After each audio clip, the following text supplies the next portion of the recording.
Grant Ready with me. I am Lakeisha Morris Moreau, founder of Bell Tower Consulting Group, where we help cities and counties win grants. Today, we are reviewing the Florida Department of Environmental Protection Land and Water Conservation Fund, otherwise known as LWCF. This grant is a federal program authorized by Congress, and it provides for acquisition or development of public land for recreation. The maximum grant amount this year is $1.5 million, and it does require a dollar-for-dollar match. Before deciding to apply, here are a few things to consider. First, do you have site control?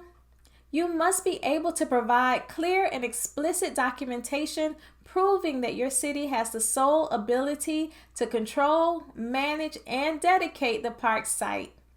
If you lease this property, you must have control of this property for a designated number of years. Since any improvements that you take on this park would have to last a minimum of 25 years, then we can deduce that your lease agreement would have to be at least 25 years as well. Another thing to consider with site control would be, at times, we've owned these parks for many years, and that warranty deed has become old and it's not very legible. You want to make sure that the information that you provide is legible and the people that are reviewing it at the FDEP are able to easily understand that you do own this property. Also, if your one park is made up of several parcels, you want to make sure that you have proof that you own each of those parcels. And property owned by the school board is not eligible. The Land and Water Grant is federal funding. This should be considered when you are developing your budget. It should be considered when you are thinking about how you're going to provide for that dollar-for-dollar match, and also your project timeline, as you will have to comply with federal regulations, including environmental assessments.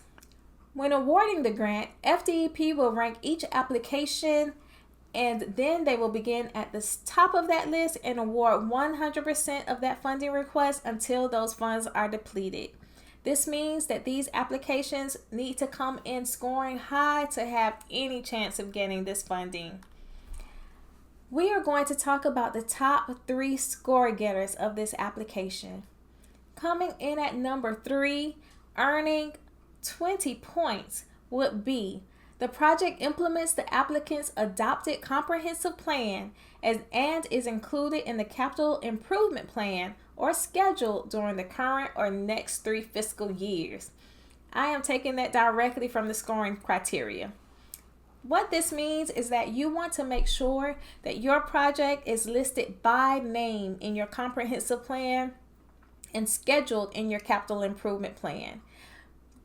A simple park improvements, a general park improvements will not suffice. You would want to have your actual project, the same project as labeled on your grant application, in that capital improvement plan. And we will also have to provide a letter from your manager confirming that it is included in that capital improvement plan in order for you to get the full 20 points. Coming in at 21 points. To earn these points, you want to make sure that you have a robust public participation plan. The first thing that you want to do is schedule a meeting solely to discuss this project. This is not having this on the agenda at your monthly council meeting, but having a meeting only for this project. If you are doing more than one project, submitting more than one project, you would want to have a sole meeting for each individual project. You will want to provide the proof that you've advertised that project, pictures of where you've posted the notification, your agenda, your presentation, and your meeting minutes, including any feedback that you receive from the community during that meeting.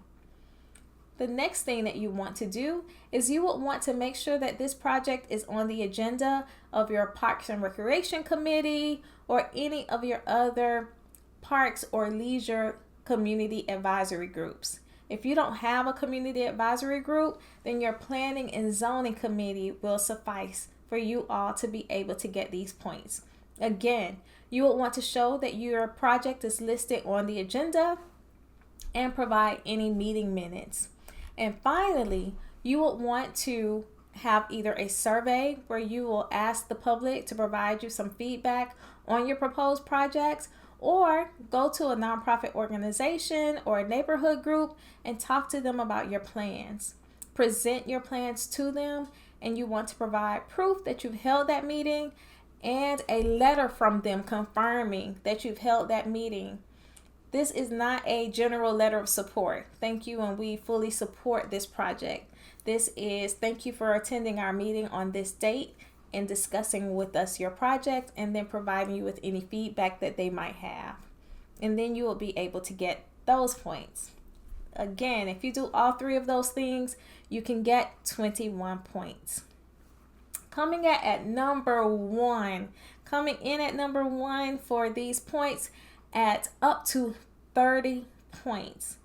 The project provides facilities identified in the priority ranked index clusters of outdoor facilities needs for renovation and or new construction for the applicant's population density. Again, I am reading that directly from the eligibility criteria.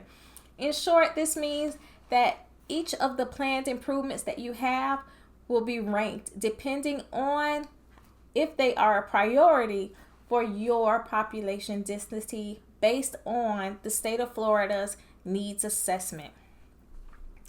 Here are the 5 priority indexes and the top ranked priorities for these indexes. Playgrounds, baseball fields, restrooms, support facilities, and soccer fields. All of these items have ranked number 1 on at least one of the 5 population densities.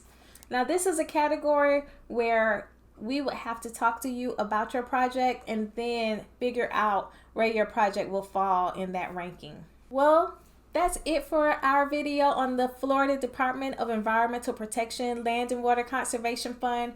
We hope that this information was helpful for you. If you have any comments, please feel free to drop them down below. And remember, when it comes to winning grants, if you stay ready, you never have to get ready. Schedule a call with us to discuss your project today, because we stand ready to help you.